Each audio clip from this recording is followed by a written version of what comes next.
Chapitre 5. Le sens mystique de l'histoire, suite.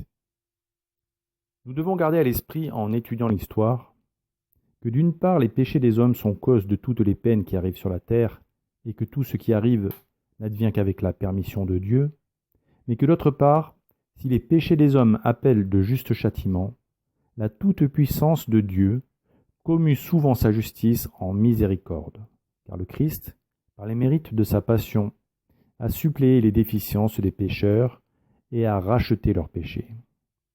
Saint Thomas d'Aquin déclare que se montrer miséricordieux est regardé comme le propre de Dieu et que c'est par là surtout que se manifeste sa toute-puissance.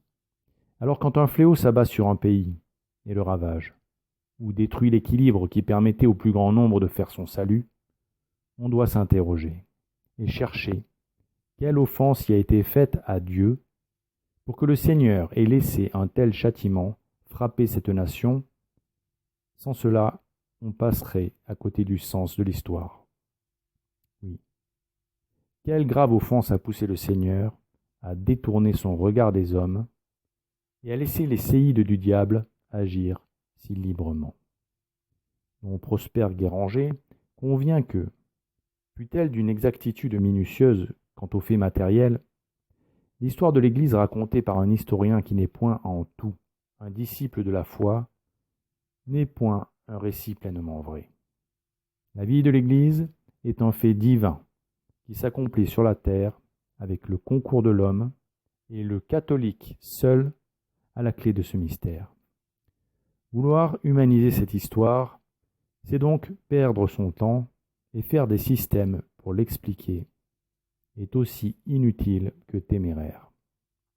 Ce prêtre, qui restaura la règle bénédictine, était parfaitement lucide. Il avait compris que le naturalisme et le rationalisme atrophient l'intelligence et la rendent incapable de saisir le sens mystique de l'histoire, la condamnant à confondre cause et conséquence. Il déplorait que ce poison fût en train de s'immiscer dans les intelligences catholiques, tentées par le libéralisme, qui habitue peu à peu le catholique à l'erreur, jusqu'à ce qu'il ne la combatte plus.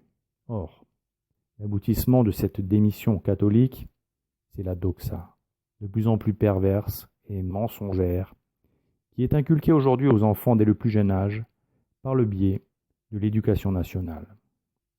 La formation lors du cursus scolaire est en effet conçue pour que les citoyens passent à côté de la vérité et du sens de l'histoire, et qu'ils embrassent le monde et ses mensonges. Mais l'histoire a un sens que nous devons chercher à comprendre pour tirer les enseignements des erreurs de nos pères.